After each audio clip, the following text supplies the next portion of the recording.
দেশের সর্বদক্ষিণের সাগরপাড়ের জেলা কক্সবাজার, যার নামকরণ হয় ব্রিটিশ অফিসার ক্যাপ্টেন হিরাম কক্সের নামে। ইতিহাস বলছে আরাকান থেকে নিপীড়নের মুখে মুসলিম শরণার্থীরা এই অঞ্চলে চলে আসলে রাখাইন জনগোষ্ঠীর সাথে একের পর এক সংঘাত দেখা দেয়, যা নিয়ন্ত্রণ এবং শরণার্থী ব্যবস্থাপনার জন্য তৎকালীন East India company captain Hiram কক্সকে মহাপরিচালক নিযুক্ত করেছিলেন এই অঞ্চলে। ক্যাপ্টেন হিরাম কক্সের নামানুসারে প্রথমে এখানে গড়ে ওঠে কক্স সাহেবের বাজার, যেখান থেকে পরবর্তীতে এই জেলার নামকরণ করা হয় কক্সবাজার।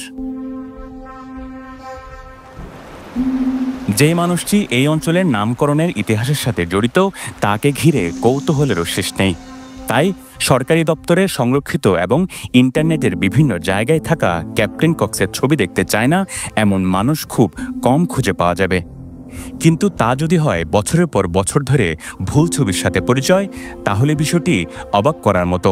কক্সবাজারের একমাত্র হসপিটাল যেখানে রয়েছে ICU, HDU, CCU, NICU, PICU, সংকটাপন্ন নবজাতকের জন্য স্ক্যানো, ক্যান্সারের কেমোথেরাপি সহ চিকিৎসা সেবার সমৃদ্ধ আয়োজন। রয়েছে 24 ঘন্টার জরুরি বিভাগ। দেশসেরা বিশেষজ্ঞ চিকিৎসকের সমন্বয়ে সর্বাধুনিক চিকিৎসা সেবায় আপনার পাশে ইউনিয়ন হসপিটাল। ইতিহাসের বিভিন্ন দলিলে উল্লেখ করা হয়েছে প্রশাসনিক কার্যক্রম পরিচালনা করার জন্য রামুর চৌমোহনী থেকে 2 কিলোমিটার দূরত্বে একটি বাংলো তৈরি করেছিলেন ক্যাপ্টেন কক্স। সেই বাংলো কালের সাক্ষী হয়ে এখনও দাঁড়িয়ে আছে রামুতে।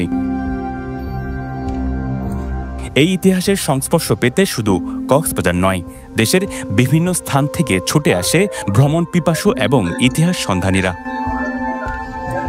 ক্যাপ্টেন কক্সের বাংলোতে যারা আসেন তাদের স্বাগত জানাতে বাংলোর সামনে গেটে স্থাপন করা হয়েছে ক্যাপ্টেন কক্সের একটি ছবি। এছাড়াও ছবি সম্বলিত ক্যাপ্টেন কক্সের ইতিহাস লিখে রাখা হয়েছে বাংলোর ভেতরেও। কিন্তু দীর্ঘ সময় পর এসে হঠাৎ দাবি করা হচ্ছে বাংলোর গেট, সরকারের দপ্তর এবং ইন্টারনেটের বিভিন্ন জায়গায় যে ছবিটি ব্যবহার করা হয়েছে সেটি কক্সবাজারের ইতিহাসের সাথে জড়িয়ে থাকা ক্যাপ্টেন কক্সের ছবি নয়। এটি একজন মার্কিন ব্যবসায়ীর ছবি, যার সাথে ক্যাপ্টেন কক্সের দূরতম সম্পর্কও নেই। সম্প্রতি রামুর ইতিহাস নামে একটি বইয়ে লেখক অ্যাডভোকেট শিরোপন বুড়া দাবি করেছেন একটি ভুল ছবির সাথে ক্যাপ্টেন কক্সের পরিচয় করানো হয়েছে বছরের পর বছর, যার ফলে ইতিহাস হয়ে গিয়েছে বিকৃত হয়ে। ছবিটি যে ক্যাপ্টেন কক্সের নয় তার পক্ষে লেখক বেশ তথ্য প্রমাণ তুলে ধরেছেন বইটিতে। ছবি ওটা আসলে ক্যাপ্টেন হিরাম কক্সের ছবি নয়, এটা হচ্ছে বেঞ্জামিন হিরাম কক্সের ছবি। এবং এই বেঞ্জামিন হিরাম কক্স ছিলেন আসলে যুক্তরাষ্ট্রের ওহাইও রাজ্যের হ্যামিল্টন কাউন্টির সিনসিনাটি নামক একটি ছোট্ট শহরের বাসিন্দা, যার জন্ম 1851 সালের 16 মার্চ এবং ওনার মৃত্যু 1909 খ্রিস্টাব্দের 18 এপ্রিল। ওই সময় কিন্তু ক্যামেরা ছিল না, কিন্তু এই ছবিটা কিন্তু একটা স্টিল পিকচার, অর্থাৎ এটা একটা ক্যামেরায় তোলার ছবি।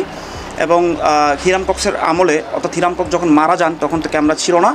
এবং হিরাম কক্সের যে বয়স, এটা হচ্ছে উনি 39 বছর বয়সে মারা যান 1799 খ্রিস্টাব্দে। এবং এটা ওনার যে একটা বই আছে বার্মান এম্পায়ার নামে, ওই বইয়ের ভূমিকাতে ওনার ছেলে হেনরি চেম্বার্স মারে কক্স স্পষ্ট ভাষায় বলে গিয়েছেন যে আমার বাবা 39 বছর বয়সে মারা যান।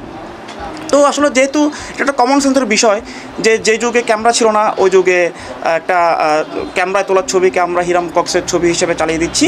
এবং যে ভদ্রলোকের ছবি আমরা দেখতে পাচ্ছি, অর্থাৎ বেঞ্জামিন হিরাম কক্স, ওনার যে বয়স, ছবিটা যে কেউ দেখলে বুঝবেন যে এটা আসলে 39 বছর বয়স্ক কোনো যুবকের ছবি না, এটা 50 কোনো ব্যক্তির ছবি। তো এটা যথেষ্ট প্রুফ আছে। লেখকের সূত্র ধরে আমরাও আন্তর্জাতিক বেশ কিছু ওয়েবসাইটে ঘোরাঘুরি করি। সর্বশেষ পিপলস সার্চ ওয়েবসাইটে অনুসন্ধান করেও ক্যাপ্টেন কক্সের কোনো ছবি পাওয়া যায়নি। তবে যে ছবিটি ক্যাপ্টেন হিরাম কক্সের ছবি হিসেবে সামনে এসেছে এবং ইতিহাসে রক্ষিত হয়েছে, সে ছবির সাথে আমেরিকান নাগরিক বেঞ্জামিন হিরাম কক্সের ছবির সাথে প্রায় মিল রয়েছে। সমুদ্রের গর্জনে ভিন্ন স্বাদের সামুদ্রিক খাবারের ভরপুর আয়োজন উপভোগ করতে আজই চলে আসুন প্যাসিফিক বিচ লাউঞ্জ ক্যাফে কক্সবাজারে। শিক্ষাবিদ ও সচেতন মহল বলছে লেখক শিরোপন বুড়ার দাবিতে যথেষ্ট তথ্যপাত্য রয়েছে, তাই বিষয়টিকে এড়িয়ে যাওয়ারও সুযোগ নেই। সরকারের উচিত যথাযথ তথ্যানুসন্ধান করে ক্যাপ্টেন কক্সের প্রকৃত ছবি সামনে নিয়ে আসা, যাতে করে নতুন প্রজন্ম অন্তত ইতিহাসের ভুল ছবির সাথে পরিচয় হয়ে বেড়ে না ওঠে। দীর্ঘদিন থেকে আমরা জেনে আসছি যে এটা হিরণ কক্সের ছবি।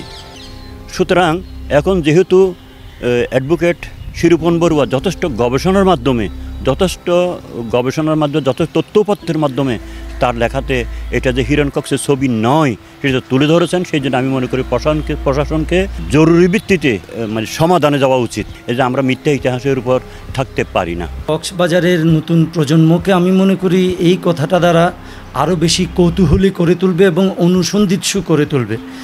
দীর্ঘদিন ধরে আমাদের এখানে হিরাম কক্সের যে ছবি হিসাবে যে বেঞ্জামিন কক্সের যে ছবিটি লাগানো আছে, এটা অ্যাডভোকেট শিরূপন তার রামুর ইতিহাস বইতে যে উল্লেখ করেছে। নিশ্চয়ই আমাদের নতুন প্রজন্ম এবং রামুর মানুষজন এটা নিয়ে নতুনভাবে ভাববে আসলে কোন জায়গাটাতে সমস্যা, ভুলটা কোন জায়গায়।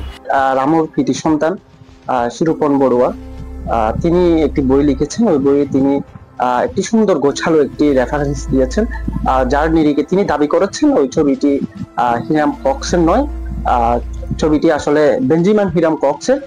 যেহেতু তিনি একটি সুন্দর একটি রেফারেন্স দিয়েছেন, আমার দৃষ্টিতে মনে হয় প্রশাসনের উচিত বিষয়টি একটু খতিয়ে দেখার। ওই বইতে সেটাও চ্যালেঞ্জ করছে, এটা ক্যাপ্টেন হিরাম কক্সের নয়, সেটা বেঞ্জামিন হিরাম কক্সের আমেরিকান ব্যবসায়ী।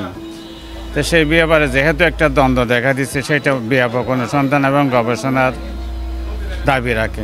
যেহেতু ইতিহাসের সঠিক পথ খুঁজে পাওয়া গেছে, সেহেতু আমি মনে করি যে খুব দ্রুত এটি যারা দেখেন পরিচালনা করেন তাদের উচিত হবে ছবিটি ওখান থেকে সরিয়ে আসল হিরাম কক্সে যদি ছবি পাওয়া যায় তাহলে ওখানে লাগান।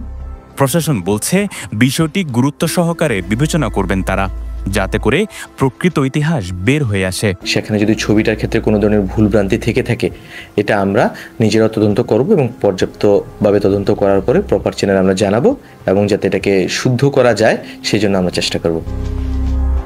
ইতিহাসের তথ্য মতে এই অঞ্চলে মহাপরিচালক হিসেবে নিয়োজিত ক্যাপ্টেন হিরাম কক্সের লন্ডনে জন্ম হয়েছিল 1760 সালে, আর দায়িত্ব পালনকালে অসুস্থ হয়ে রামুতেই তার মৃত্যু হয়েছিল 1799 সালে। অন্যদিকে যে ছবিটি ক্যাপ্টেন কক্সের ছবি হিসেবে তকমা পেয়েছে, সেই বেঞ্জামিন হিরাম কক্সের আমেরিকায় জন্ম হয়েছিল 1851 সালে আর মৃত্যু হয়েছিল 1909 সালে। তাহলে প্রশ্ন হলো, কক্সবাজার যার নামে গড়ে উঠেছে সেই ক্যাপ্টেন হিরাম কক্সের ছবি কোথায়? শিহাব আবরার, পেনুয়া নিউজ।